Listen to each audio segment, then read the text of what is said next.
24 exclusive വാർത്തയിലേക്കാണ്. Jamaat-e ഇസ്ലാമിയെ ശത്രുപക്ഷത്ത് നിർത്തുന്നില്ലെന്ന് മുസ്ലിം league അഖിലേന്ത്യാ secretary Panakkad Sayyid Munavvar Ali Shihab Thangal 24നോട്.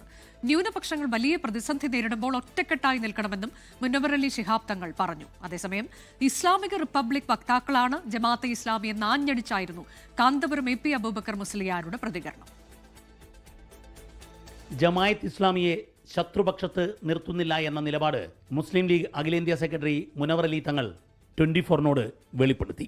നമ്മൾ അവരൊരു ശത്രുപക്ഷത്ത് നിൽക്കുന്നില്ല. അവർ ന്യൂനപക്ഷങ്ങൾ വലിയ രീതിയിൽ ഇവിടെ വലിയ പ്രതിസന്ധി നേരിടുമ്പോൾ, വെല്ലുവിളി നേരിടുമ്പോൾ അതിൽ ഒറ്റക്കെട്ടായി നിൽക്കുക എന്നുള്ളതാണ്. അതിൽ ആ ഒരു ഒരുമയിൽ നിന്ന് പോകുമ്പോൾ എല്ലാവരെയും ചേർത്ത് പിടിച്ചു പോകുക എന്നുള്ള രീതിയിലാണ് നമ്മൾ മുന്നോട്ട് പോകുന്നത്. തദ്ദേശ തെരഞ്ഞെടുപ്പിലെ വലിയ വിജയത്തിന്റെ ആവേശത്തിൽ മുസ്ലിം ലീഗ് കോൺഗ്രസ് നേതൃത്വം അസംബ്ലി തെരഞ്ഞെടുപ്പിൽ വിജയലക്ഷ്യം വെക്കുമ്പോഴാണ് യൂത്ത് ലീഗിന്റെ സംസ്ഥാന അധ്യക്ഷൻ കൂടിയായ മുനവ്വർ അലി തങ്ങൾ 24നോട് നിലപാട് തുറന്നു പറഞ്ഞത്.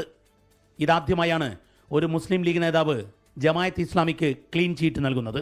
സമസ്ത APEK വിഭാഗങ്ങൾ ജമാഅത്ത് ഇസ്ലാമിയെ എതിർക്കുന്ന സാഹചര്യത്തിൽ നേരത്തെ ജമാഅത്ത് ഇസ്ലാമിക്ക് പരസ്യ ക്ലീൻ ചീറ്റ് നൽകിയിരുന്നില്ല. എന്നാൽ ഇപ്പോൾ മുസ്ലിം സമൂഹം വലിയ വെല്ലുവിളി നേരിടുമ്പോൾ ജമാഅത്ത് ഇസ്ലാമിയെയും കൂടെ കൂട്ടി ഒരുമിച്ച് പോകണമെന്ന നിലപാടാണ് മുനവ്വർ അലി തങ്ങൾ തുറന്നു പറഞ്ഞിരിക്കുന്നത്. കേരളയാത്ര വിജയകരമായി തിരുവനന്തപുരത്ത് പൂർത്തിയാക്കിയ ശേഷം കോഴിക്കോട് തിരിച്ചെത്തിയ കാന്തപുരം AP അബൂബക്കർ മുസ്ലിയാർ ജമാഅത്ത് ഇസ്ലാമിക്കെതിരെ തുറന്നടിച്ചു. ജമാഅത്ത് ഇസ്ലാമി ഇസ്ലാമിക റിപ്പബ്ലിക്കിന് വേണ്ടി വാദിക്കുന്നവരാണെന്ന് കാന്തപുരം 24നോട് പറഞ്ഞു. ജമാഅത്ത് ഇസ്ലാമി ഇവിടെ എപ്പോഴും സ്വരാഷ്ട്രവാദക്കാരാണ്. അതുകൊണ്ട് അവർ ആ വാദത്തിൽ ഒരു ഇസ്ലാമിക റിപ്പബ്ലിക് ആക്കണം എന്ന വാദത്തിൽ നിന്നും പിന്മാറിയതായി ഞങ്ങൾ അറിഞ്ഞിട്ടില്ല. പിന്നെ തങ്ങളെന്താ പറഞ്ഞത്, അവർ കൂടിയിട്ടുണ്ടോ ഇല്ലേ, രാഷ്ട്രീയ പാർട്ടിക്കാർ എന്ത് ചെയ്യുന്നു, അതൊന്നും ഞങ്ങൾക്ക് അറിയില്ല, ഞങ്ങൾക്ക് നോക്കേണ്ടതുമില്ല.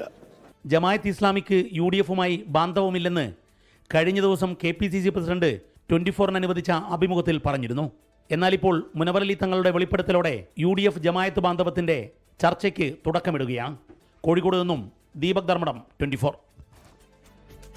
ലോകത്തെവിടെയായാലും ഏത് സമയത്തും 24 വാർത്തകളും ഓഗ്മെന്റഡ് റിയാലിറ്റി പാക്കേജുകളും എക്സ്പ്ലെയിനറുകളും വിശദമായി കാണാൻ ഞങ്ങളുടെ YouTube ചാനൽ നിങ്ങൾക്ക് സബ്സ്ക്രൈബ് ചെയ്യാം.